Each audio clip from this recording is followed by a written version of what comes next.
ఈరోజు ఒక గమ్మత్తైన సంఘటన తెనాల్లో జరుగుతున్న సందర్భంగా ఒక మాట మాట్లాడాలనిపించింది, 10 మందితో షేర్ చేసుకోవాలనిపించింది.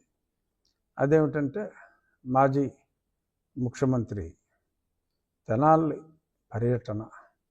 ఎందుకు ఆ పర్యటన అంటే, మరి అక్కడ రౌడీ షీటర్లుగా బాగా పేరు పొందిన మరి జాన్ విక్టర్ ఒకతను, అతని గ్యాంగు, ఓ 3-4 ఉన్నారు. ఎన్నో కేసులు వాళ్ళ మీద ఉన్నాయి. ఐ థింక్ జగన్మోహన్ రెడ్డి ముఖ్యమంత్రిగా ఉన్నప్పటి నుంచి కూడా ఉన్నాయి వాళ్ళ మీద కేసులు. మరి పోలీస్ స్టేషన్కి ఎన్నోసార్లు వెళ్ళారు, వచ్చారు. గంజాయి బ్యాచ్, చైన్ బ్యాచ్ అని ఎన్నో బిరుదులు ఉన్నాయి. తెనాల్లో ఎంతో పేరు ప్రసిద్ధిగాంచిన ముఠా, గంజాయి ముఠా వాళ్ళని చెప్పి విశిష్టమైన ప్రాధాన్యత సంతరించుకున్న ఆ రౌడీల్ని మరి ఒక హెడ్ కానిస్టేబుల్ మీదే, ఒక బీసీ హెడ్ కానిస్టేబుల్ మీద హత్య ప్రయత్నం చేశారు. మరి అతని శ్రీమతి కూడా ఎంతో వాపోయింది. ఆ అమ్మాయి దళిత సామాజిక వర్గానికి చెందిన అమ్మాయి. వారు ప్రేమ వివాహం చేసుకున్నారని పేపర్లో చదివా. మరి ఒక కానిస్టేబుల్ మీదే, హెడ్ కానిస్టేబుల్ మీదే ఈ బ్యాచ్, గంజాయి బ్యాచ్ దురాఘాతం చేస్తే మరి పబ్లిక్లో కూడా ఒక అవేర్నెస్ రావాలి.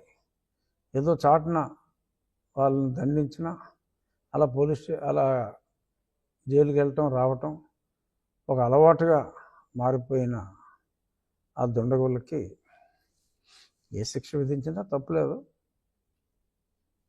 మరి పబ్లిక్లో ఓకే, చట్టపరంగా తప్పే. ఇలాంటి చోట్లే చట్టం, న్యాయం, ధర్మం అనేవి కూడా వస్తూ ఉంటాయి.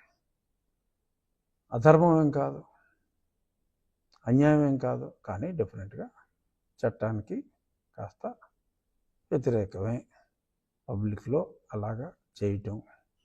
మరి ఒక డాక్టర్ని, సుధాకర్ని నడి రోడ్డు మీద కొట్టించిన వ్యక్తి అప్పటి ముఖ్యమంత్రి. మరి సుబ్రహ్మణ్యాన్ని పార్సిల్ చేసిన వ్యక్తిని మద్దతు ఇచ్చిన వ్యక్తి అప్పటి ముఖ్యమంత్రి. ఇలా ఎన్నో ఉన్నాయి. చాలామంది కూడా మాట్లాడినట్టున్నారు. ఆ విషయాల్లోకి నేను వెళ్ళను. కానీ ఈరోజు మరి అతనికి మద్దతు తెలియజేయటం కోసం మరి ఒక మాజీ ముఖ్యమంత్రి హోదాలో పనిచేసిన వ్యక్తి, అతని గత చరిత్ర చూసుకుంటే, ఆ మాజీ, ఇక్కడ నేను చెప్పేది గంజాయి బ్యాచ్ గురించి కాదు, మాజీ ముఖ్యమంత్రి గత చరిత్ర చూస్తే, మరి అప్పట్లో ఎంపీగా అదే పార్టీలో ఉన్న నన్ను 4 మంచి వ్యాఖ్యలు చెప్పినందుకు, అంటే సలహా, ఇప్పుడు క్రిటిసిజం ఎప్పుడూ స్ట్రాంగ్గానే ఉంటుంది. పొగడ్తలో మరి బాధ అనిపించవచ్చు. మరి అప్పుడు నేను జరుగుతున్న తప్పుల్ని వివరించవలసిన పరిస్థితి వచ్చినప్పుడు మరి తప్పుల్ని ఎత్తి చూపడం జరిగింది. మరి దాన్ని అన్యదా అతనప్పుడు భావించి నన్ను దారుణంగా చిత్రహింసల పాలు చేశాడు. చూసా ఆ వీడియో. రోడ్డు మీద వాళ్ళని కొట్టింది నథింగ్. 120 నుంచి 125 సార్లు నన్ను 5 విడతలుగా ఆ సునీల్ కుమార్ గారు పంపించిన బ్యాచ్ కొట్టారు. నన్ను జగనే పురమాయించాడు, అందులో ఏం డౌట్ ఏమీ లేదు. ఇది ఇండైరెక్ట్గా నాకు ఏదో మూల లింక్ అయిన సబ్జెక్ట్ కాబట్టి ఉపసభాపతి స్థానంలో ఉన్నప్పటికీ నేను మాట్లాడవలసిన పరిస్థితి. సో నన్ను ఎంత చిత్రవత్ చేశారు, ఆ వీడియోలు అన్నీ కూడా ప్రజాబాహుల్యంలో ఉన్నాయి. మిలిటరీ హాస్పిటల్ క్లియర్ రిపోర్ట్లు ఇచ్చారు, అది అందరికీ తెలిసిందే. ఇప్పుడు ఎందుకు వచ్చిందంటే, మరి దెయ్యాలు వేదాలు వల్లించినట్టు అన్యాయంగా నన్ను కొట్టారు. ఇప్పుడు దారుణమైన గంజాయి బ్యాచ్ని మరి కొడితే పోలీసులు వాళ్ళ మీద హత్యా ప్రయత్నం చేసిన వాళ్ళని, పైగా తగుదనమ్మా అంటూ పరామర్శకు వెళ్ళటం, లా అండ్ ఆర్డర్ని ప్రొటెక్ట్ చేయవలసిన బాధ్యత ప్రజాప్రతినిధులది. జగన్మోహన్ రెడ్డి ఇప్పుడు ముఖ్యమంత్రి కాకపోవచ్చు, కానీ ఒక ప్రజాప్రతినిధిగా పులివెందుల ప్రజలకి ప్రాతినిధ్యం వహిస్తున్న వ్యక్తి ఇలా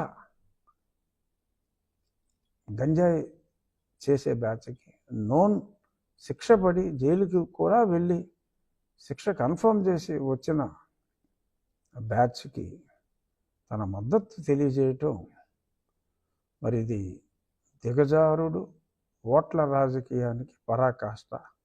సరే, ఈ ప్రయత్నంలో అతను గతంలో వచ్చిన ఆ ఓట్లు కూడా రాని పరిస్థితికి వెళ్తాడు. రాజకీయాల్లో ఆత్మహత్యలే తప్ప హత్యలు ఉండవని చెప్పి సామెతలు ఊరికే రాలేదు. ఇటువంటి వాళ్ళని చూసే వచ్చినట్టుంది తెలుగుదేశం పార్టీకి, ఆర్ అన్ని రాజకీయ పార్టీలకి, ఒక్క యువజన శ్రామిక రైతు కాంగ్రెస్ పార్టీకి తప్ప ఈ రోజు ఎంతో సుదినం. ఎందుకంటే ఒక రాజకీయ నాయకుడు క్రిమినల్స్, ప్రజాకంటకంగా తయారైన క్రిమినల్స్ని పోలీసులు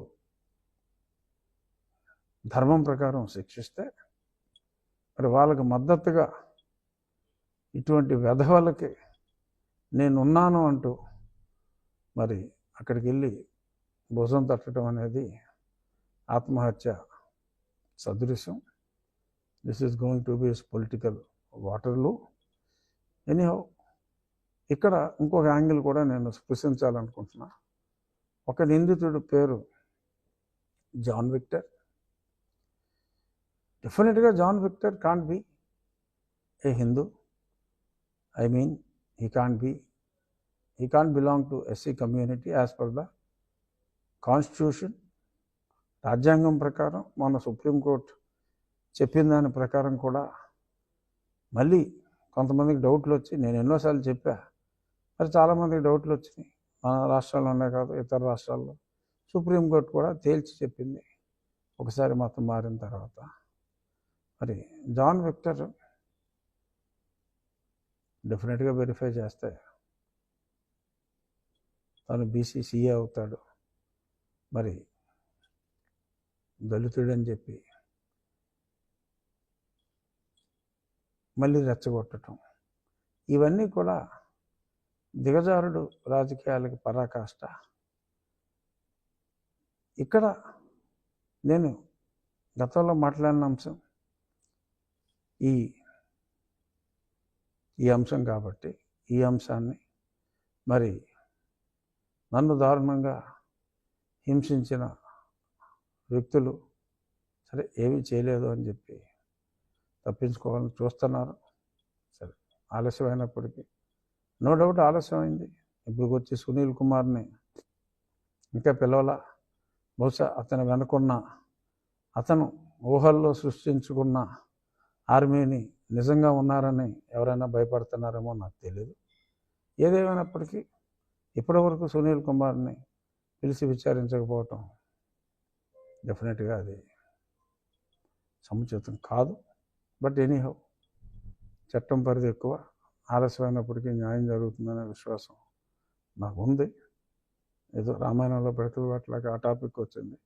ముఖ్యంగా నేను చెప్పాలనుకున్నది, రాజకీయాల్లో ఆత్మహత్యలు తప్ప హత్యలు ఉండవు.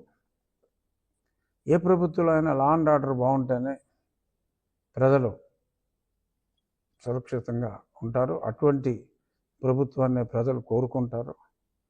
మరి ఇవాళ ఇటువంటి గంజాయిని కూకటి వేళ్లతో పెకిలించి వేయాలి అని చూస్తున్న ప్రభుత్వం ఒకవైపు, వాళ్ళకి తన సంపూర్ణ మద్దతు తెలుపుతున్న ఓన్లీ ప్రతిపక్షం మరొక వైపు.